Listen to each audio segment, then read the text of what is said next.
नमस्कार, capital TV Bihar के special show 5 का पंच में आपका स्वागत है। हम आपको आज की 5 सबसे बड़ी खबर से रूबरू कराएंगे। मैं आपको बताऊंगा तेजस्वी के शराब पीने का क्या है सच। मैं आपको बताऊंगा कांग्रेस के 2 बड़े नेताओं को पार्टी ने 6 साल के लिए निष्कासित क्यों किया। मैं आपको बताऊंगी बिहार की 5 राज्यसभा सीटों में चुनाव की गहमा गहमी के बारे में। मैं बताऊंगी राजनीति को लेकर के खेसारी लाल यादव ने क्या कहा। मैं आपको बताऊंगी कि पप्पू यादव ने क्यों बांटे 10,000 के चेक।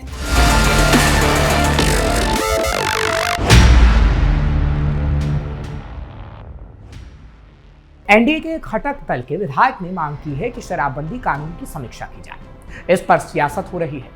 इस बीच जेडीयू के विधायक विनय चौधरी ने विधानसभा परिसर में मीडिया से बातचीत में तेजस्वी यादव पर हमला किया। एक तरह से तेजस्वी यादव पर शराब पीकर सदन आने का आरोप लगाया। जेडीयू विधायक विनय चौधरी ने कहा कि तेजस्वी यादव सदन में डोलते डोलते आते हैं। इस पर पत्रकारों ने कहा कि उनके तो पैर में चोट लगी थी। इस पर विधायक ने कहा, पैर में चोट लगने से शरीर नहीं डोलता है, तो उनसे पूछिए कि क्यों डोल रहे थे। हम लोग तो मेडिकल जांच करवाने की बात कर रहे हैं, लेकिन तेजस्वी यादव भाग रहे हैं। जेडीयू विधायक ने पूछा कि आखिर क्यों तेजस्वी ऐसा करते हैं। हालांकि जेडीयू विधायक से जब पूछा गया कि आपके घटक दल के विधायक ने मांग की है कि शराबबंदी कानून की समीक्षा होनी चाहिए, इस पर उन्होंने कहा कि हर व्यक्ति की अपनी अपनी सोच होती है। कानून की समीक्षा का अर्थ बंदी समाप्त नहीं होता है। इसका मतलब होता है और सख्ती, यानी उसमें सुधार की अपेक्षा की जाए। हालांकि कई और बातें उनकी तरफ से की गई हैं और तेजस्वी यादव पर सीधा हमला बोला गया और कटाक्ष किया गया। बिहार को अचेत मुख्यमंत्री मिला है। तेजस्वी यादव ने जब ये बयान दिया था, उस पर भी आज खुलकर विनय चौधरी की तरफ से बातें कही गई हैं। उन्होंने इस पर कहा कि अभी तो तेजस्वी यादव का और बुरा हाल होना है, लेकिन नीतीश कुमार हमेशा से राज बिहार में करते रहेंगे क्योंकि उनकी नीतियां अच्छी हैं, जबकि ना तो लालू प्रसाद यादव की नीतियां अच्छी थी और ना ही तेजस्वी यादव की। तेजस्वी यादव सिर्फ गलत शब्दों का इस्तेमाल नीतीश के लिए करते रहे हैं और आगे भी करते रहेंगे, क्योंकि उनसे यही उम्मीद की जा सकती है। विधानसभा चुनाव में कोई चमत्कार तो कर नहीं पाए और अब आगे आने वाले समय में भी कोई वो चमत्कार नहीं कर पाएंगे कि जनता इस वक्त नीतीश के साथ खड़ी है। दूसरी ओर कांग्रेस के विधायक अभिषेक रंजन ने भी बड़ा दावा किया। विधानसभा परिसर में मीडिया से कहा कि बिहार में शराबबंदी कानून पूरी तरह फेल हो गया है। शराब होम डिलीवरी के जरिए पहुंच रही है। अगर कोई डिमांड करे तो विधानसभा के अंदर तक भी शराब की डिलीवरी हो सकती है। इस पर भी जेडीयू विधायक ने करारा जवाब दिया। बिहार विधानसभा चुनाव 2025 में शर्मनाक हार के बाद कांग्रेस के भीतर जबरदस्त घमासान मचा है। खूब लड़ाई हो रही है। इसी बीच पार्टी ने बड़ा एक्शन लेते हुए 2 कद्दावर नेताओं को पार्टी से बाहर कर दिया है। पार्टी विरोधी गतिविधियों और शीर्ष नेतृत्व पर गंभीर आरोप लगाने के मामले में छत्रपति यादव और आनंद माधव को कांग्रेस ने 6 साल के लिए पार्टी से निष्कासित कर दिया है। बिहार कांग्रेस मीडिया डिपार्टमेंट के अध्यक्ष राजेश राठौड़ ने इस निष्कासन की पुष्टि की है। उन्होंने कहा है कि राज्य अनुशासन समिति ने यह निर्णय छत्रपति यादव और आनंद माधव की ओर से लगातार दिए जा रहे बयानों के चलते लिया है। बयानों के उद्देश्य अपने ही पार्टी के कार्यकर्ताओं के बीच भ्रम पैदा करने की है, जिससे पार्टी के बुनियादी सिद्धांतों और संगठनात्मक गरिमा को ठेस पहुंची है। हालांकि निष्कासन की कार्रवाई पर भी आनंद मोहन और छत्रपति यादव ने सवाल खड़े कर दिए हैं। दोनों नेताओं ने पलटवार करते हुए कहा कि जिस अनुशासन समिति का गठन ही पार्टी संविधान के मुताबिक नहीं हुआ, उसे एआईसीसी सदस्य को निष्कासित करने का अधिकार कैसे मिल सकता है। निष्कासन का अधिकार केवल पार्टी हाईकमान को है। आपको बता दें कि छत्रपति यादव कांग्रेस के पूर्व विधायक हैं। 2020 के बिहार विधानसभा चुनाव में खगड़िया विधानसभा से उन्होंने जीत दर्ज की थी।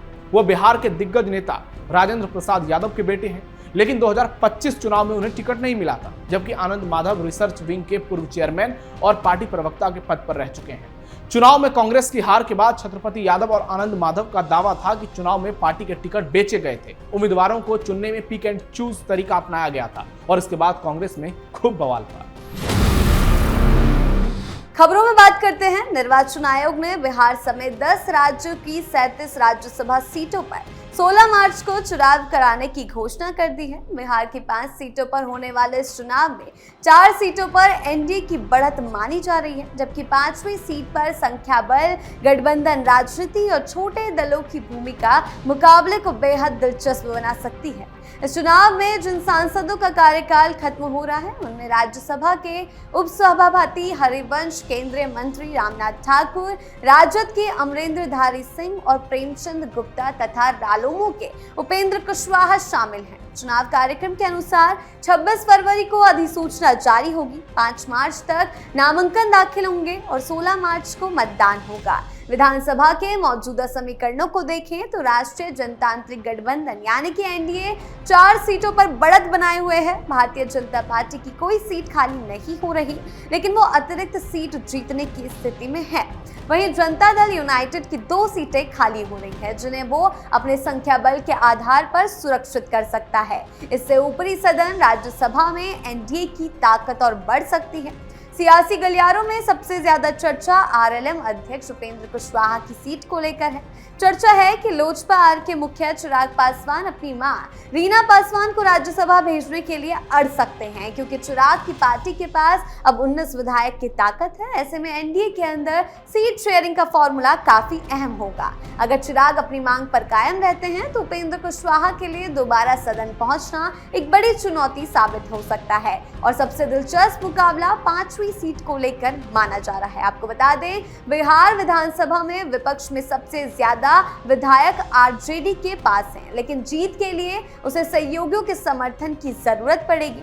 कांग्रेस, वाम दलों और अन्य विपक्षी विधायकों को जोड़ने पर संख्या बढ़ती है, मगर निर्णायक भूमिका छोटे दल निभा सकते हैं। इस चुनाव में सबसे ज्यादा चर्चा असदुद्दीन ओवैसी की पार्टी एआईएमआईएम को लेकर है। अगर उनके 5 विधायक विपक्ष के साथ आते हैं तो समीकरण सीधे मुकाबले में बदल सकता है। बसपा और अन्य छोटे दलों का समर्थन भी निर्णायक साबित हो सकता है, क्योंकि एक सीट जीतने के लिए कम से कम 41 मत जरूरी होंगे और यही वजह है कि बिहार का ये राज्यसभा चुनाव सिर्फ संख्या का खेल नहीं, बल्कि रणनीति, गठबंधन और सामाजिक समीकरणों की परीक्षा माना जा रहा है। 4 सीटों पर तस्वीर लगभग साफ है, लेकिन 5वीं सीट का परिणाम ये तय करेगा कि आने वाले समय में बिहार की सियासत किस दिशा में मुड़ेगी।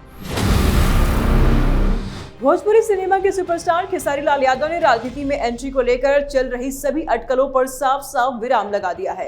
हाल के दिनों में जब मनोज तिवारी के बयान और रितेश पांडे के भारतीय जनता पार्टी में शामिल होने की खबरें सामने आई तो कयास लगाए जाने लगे कि खेसारी भी राजनीति का रुख कर सकते हैं। लेकिन अब खुद खेसारी लाल यादव ने सामने आकर के स्थिति को स्पष्ट कर दिया है। उन्होंने कहा कि मैं कलाकार हूं और कलाकार ही रहना चाहता हूं, राजनीति मेरे स्वभाव के अनुकूल नहीं है। उनका कहना है कि राजनीतिक जीवन में कई बार परिस्थितियों के कारण सच को खुलकर कहना संभव नहीं होता, जबकि वे खुद को साफ गोई पसंद इंसान मानते हैं। उनके मुताबिक वे दर्शकों के प्यार और अपने काम से संतुष्ट हैं और उसी राह पर आगे बढ़ना चाहते हैं।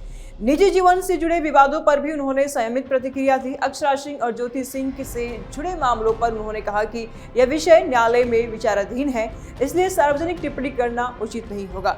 एक पिता होने के नाते वे भावुक जरूर होते हैं, लेकिन उनका मानना है कि सार्वजनिक बयानबाजी से हालात सुधरने के बजाय और उलझ सकते हैं, इसीलिए वे चुप्पी में विश्वास करते हैं। इंडस्ट्री के अन्य कलाकारों पर बोलते हुए खेसारी का रुख सकारात्मक रहा।